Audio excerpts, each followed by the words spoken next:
नमस्कार दोस्तों, स्वागत है आप सभी का हमारे YouTube चैनल में। और जैसे कि मैंने कल बताया था कि कल 18 जुलाई को APS यानी कि उत्तराखंड अपर निजी सचिव भर्ती परीक्षा के लिए विज्ञापन जारी होगा, जो कि जारी हो चुका है। और ये है विज्ञापन आपके सामने।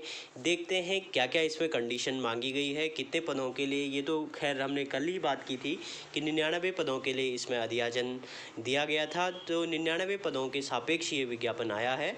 तो आइए करते हैं कंप्लीट बात।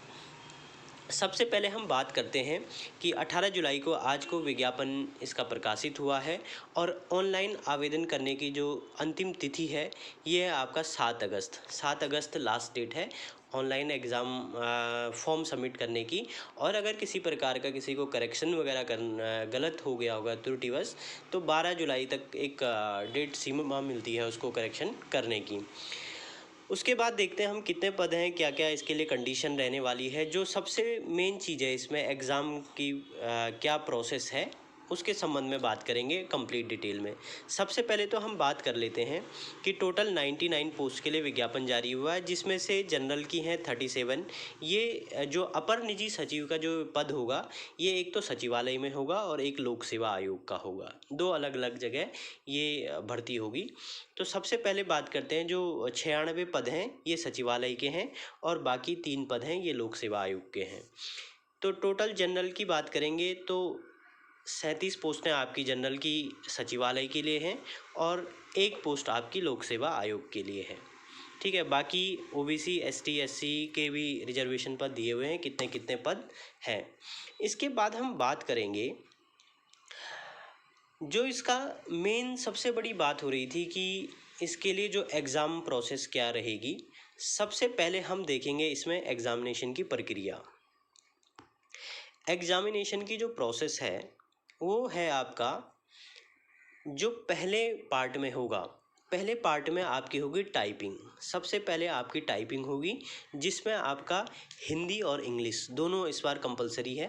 पहले क्या होता था कि जो हिंदी शॉर्ट हैंड वाले होते थे उनके लिए हिंदी टाइपिंग होती थी, और जो इंग्लिश भी करना चाहते हैं तो उनके लिए इंग्लिश अधिमानी अर्हता में रखी जाती थी। इस बार आपके लिए हिंदी टाइपिंग भी क्वालिफ़ाई करनी पड़ेगी और इंग्लिश टाइपिंग भी क्वालिफ़ाई करना पड़ेगा। ऊपर से जो कंप्यूटर ज्ञान परीक्षण होगा ये भी आपको क्वालिफ़ाई करना पड़ेगा। और शॉर्ट हैंड का जो एग्ज़ामिनेशन है ये पहले से ही आपका क्वालिफ़ाई करना होता है। ठीक, इस बार इसमें नंबर भी दिए हैं, क्योंकि फाइनल जो मेरिट बनेगी उसमें नंबर भी ज़रूरी होगा। देखो 15-15 नंबर की टाइपिंग, यानी कि 30 नंबर की हो गई आपकी टाइपिंग, 100 नंबर का हो गया आपका कंप्यूटर, 135 नंबर का हो गया आपका शॉर्ट हैंड। अब इसमें क्या चीज़ है कि यहाँ पे हम अंग्रेजी शॉर्ट हैंड भी देख रहे हैं, इंग्लिश शॉर्ट हैंड यानी कि अंग्रेजी आशुलेखन देख रहे हैं, ये भी 135 नंबर का है। लेकिन ये सिर्फ वैकल्पिक प्रश्न पत्र के तौर पे लिया जाता है, यानी कि अगर जिसको आता है तो उसको अधिमान दिया जाएगा और उसका थोड़ा सा अलग हिसाब किताब होता है। मतलब कि उसको बराबर नंबरों पे एक तो उसको प्रायोरिटी दी जाएगी और बाकी उसके पैकेजेस में थोड़ा सा डिफरेंस होता है। तो ये आपका हिंदी और इंग्लिश का है कि इंग्लिश आपकी ज़रूरी नहीं है, यानी हिंदी तो ज़रूरी है। यानी कि जिसको इंग्लिश आती है, सपोज किसी को इंग्लिश शॉर्ट हैंड आती हो और हिंदी शॉर्ट हैंड नहीं आती हो तो उसका तो नहीं हो पाएगा। लेकिन जिसको हिंदी आती है और इंग्लिश नहीं आती है तो उसका तो चल जाएगा। लेकिन जिसको दोनों आती हैं तो वो दोनों कर सकता है। उसके बाद जब ये जो पहला चरण है, पहला चरण में आपके जितने भी ये क्वालिफाइंग एग्ज़ाम हैं ये क्वालिफाई हो जाएंगे, वही लोग सेलेक्ट होंगे। यानी कि पहले सबसे पहले क्या होता है, टाइपिंग में जितने लोग सेलेक्ट होंगे वही लोग कंप्यूटर का पेपर देंगे। फिर कंप्यूटर के पेपर में जितने लोग सेलेक्ट होंगे वही शॉर्ट हैंड का एग्ज़ाम देंगे। और जो लोग शॉर्ट हैंड के एग्ज़ाम में क्वालिफाई हो जाएंगे फिर उनका दूसरा चरण होगा, जिसमें आपके 2 पेपर होंगे। एक तो जनरल स्टडी का पेपर जो पहले से चलता आ रहा है वो होगा, और दूसरा होता है निबंध और आलेखन का, जो पिछली बार भी था। यानी कि second paper as it is है। इसके बाद इसके पाठ्यक्रम की बात करेंगे तो पाठ्यक्रम में आपका जनरल स्टडी का लगभग वही है और शॉर्ट हैंड और टाइपिंग का भी वही है कि 10 मिनट में आपकी जो है हिंदी टाइपिंग के मिलेंगे, 10 मिनट में आपकी अंग्रेजी टाइपिंग हो जाएगी। है ना। बाकी कंप्यूटर टेस्ट है, कंप्यूटर टेस्ट आपका 1.5 घंटे का होता है 100 नंबर का। और जो इंग्लिश शॉर्ट हैंड, जो इंग्लिश और हिंदी शॉर्ट हैंड है, हिंदी शॉर्ट हैंड आपका जो है 5 मिनट में तो आपकी डिक्टेशन बोली जाएगी। 5 मिनट में 400 शब्द बोलने होते हैं 80 शब्द प्रति मिनट की गति से। उसके बाद उसको जब आप लोग ट्रांसलेट करोगे तो उसके लिए मिलता है आपको 35 मिनट्स, यानी कि 35 मिनट में आपको पूरे 400 शब्द जो है हिंदी में लिप्यांतरण करने होते हैं। इंग्लिश शॉर्ट हैंड के लिए भी सेम कंडीशंस दी गई हैं। और उसी के साथ आपका जनरल स्टडी और उसके लिए पूरा सिलेबस दिया है। इसके लिए तो हम चर्चा बाद में करेंगे जब हमारा पहला चरण कंप्लीट हो जाएगा, यानी कि जो पहले चरण क्वालिफाई जिन लोगों का हो जाएगा उन लोगों को हम आगे वाली बात करेंगे कि किस प्रकार से निबंध और जो लेटर राइटिंग का पार्ट होता है वो किस तरीके से होता है। तो अगर आपको वीडियो में या इसके सिलेबस और किसी भी प्रकार की क्वेरी रहेगी, कोई भी डाउट होगा तो आप कमेंट सेक्शन में बता सकते हैं।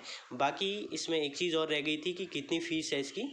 तो फीस का स्ट्रक्चर ये रहेगा आपका, जनरल ओबीसी के लिए 222 रुपये के आसपास रहेगा। SC ST के लिए भी दिया हुआ है 102, ये अनुसूचित जाति और जनजाति का है।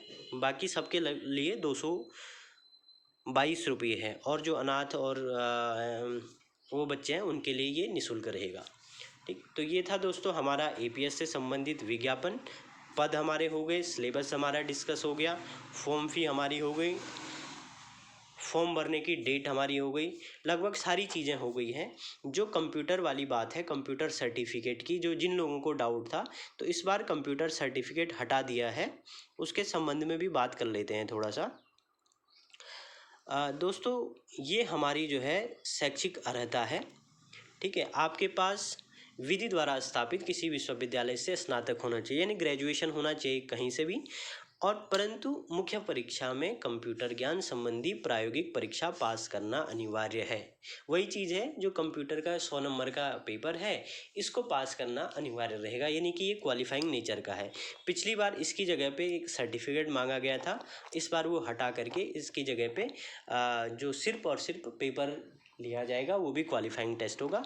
बाकी कोई स्पेशल इसमें आपको क्वालिफ़िकेशन नहीं चाहिए, यानी कि सिंपल सी बात है कि ग्रेजुएशन होना चाहिए। बाकी अधिमानी अर्हताओं में मैंने कह दिया है कि इंग्लिश शॉर्ट हैंड तो है ही, उसके साथ जिनके पास NCC का हो या जो सेना में 2 वर्ष की अवधि जिन लोगों की हो चुकी हो, तो उन लोगों को अधिमान दिया जाता है। लेकिन ये तब मिलता है जब आपके इक्वल मेरिट में आप इक्वल आएंगे तो वाली कंडीशन बनेगी ये। तो ये थे हमारे सारे विज्ञापन से संबंधित सारी चीज़ें। तो बने रहे दोस्तों चैनल के साथ, और किसी भी प्रकार का डाउट हो, क्वेरी हो, तो आप हमें कमेंट बॉक्स में बता सकते हैं। धन्यवाद।